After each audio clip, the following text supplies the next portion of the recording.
So the next video in this sequence is solving radical equations. We're going to solve them algebraically, and we're going to check for extraneous answers. And that is not Mr. Bonneville, but it looks just like him. So the first type of problem we're going to solve are radical equations with an index of 2. And that's basically what that looks like. And that's what that looks like.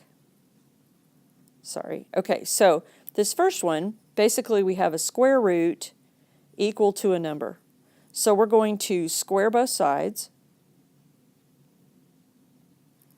which will leave us with what's under the radical, equals 25. We're going to subtract 3, and x is equal to 22. All right, let's check it. So if I put 22 plus 3, does that equal 5? Yeah, times 3. I don't know why I wrote 5. All right, so then this is square root of 25, or 5 equals 5. Check. Okay, over here what we're going to do is we are going to divide by 3 first. So we'll have the square root of x plus 3 equals 5. Well, that's the same problem, is it not? Then after that, you just square it. And you have x plus 3 equals 25. X is equal to 22.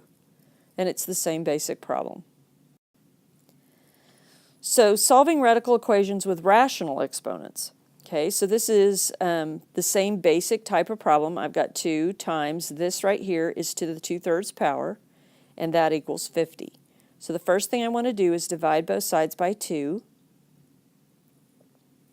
and that's going to leave x minus 2 to the 2/3 power equal to 25. So when you have something that's a radical equation, what you want to do is multiply it times something so that it equals 1 and the radical goes away, right? So to do that, what we're going to do is multiply by its reciprocal. And so what I want to do is take both sides to the 3/2 power and solve it that way. So on this side, you can see that when they cancel, right, the 2 and the 3 cancel, then this is just going to be x minus 2 equals 25, which is 5 squared to the 3/2 power. So this is going to be 2 over 1, right? We're going to multiply together, so that's going to be 6 over 2, which is 3. So x minus 2 equals 5 to the 3rd power. X minus 2 equals 125. X equals, I'm going to add both 2 to both sides, equals 127.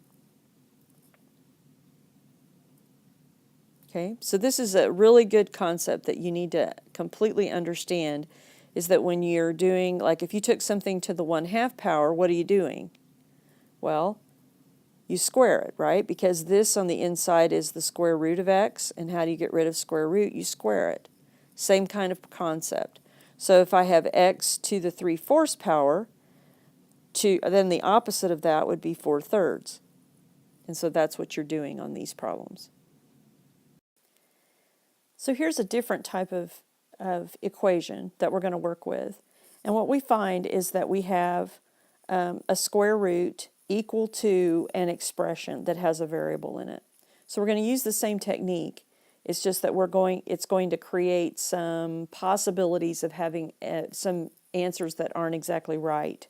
We call them extraneous solutions. So we're going to want to check our solutions at the end.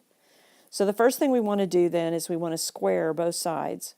So we end up with x minus 1, let me write the squared on there, is equal to the square of x minus 7, or x minus 7 squared. So remember how we do this. We square the first term, we multiply them together and double it, and then we square the last term. We're going to move everything over, set it equal to 0. So I'm going to subtract the x and add the 1, and that's going to be 0 equals x squared minus 15x plus 50. And we're going to see if that factors. And if it doesn't factor, you're going to want to use the quadratic formula or complete the square. So we have x and x, and then the two factors of 50 that add to get 15 are 10 and 5. Okay, so that's going to give us 10 and 5 as our possibilities. And so we want to check to see if those actually work. So I'm going to have the first one, I'm going to do 10 minus 1, right? And does that equal 10 minus 7? Well, the square root of 9 is 3, and 3 equals 3, so that's true. Let's put 5 in. So I have 5 minus 1 equals 5 minus 7. So we say the square root of 4, which 2, does 2 equal negative 2? No. So 5 would be what we called an extraneous. So it doesn't work, but 10 does. So x would equal 10. So there are others that get a little more difficult, and we'll work some of those in class. We'll practice these, and then we'll work some additional types of radical equations. But these are going to bring to bear everything that you've learned so far. So come to class prepared. Hopefully you've taken some good notes, and I will see you in class.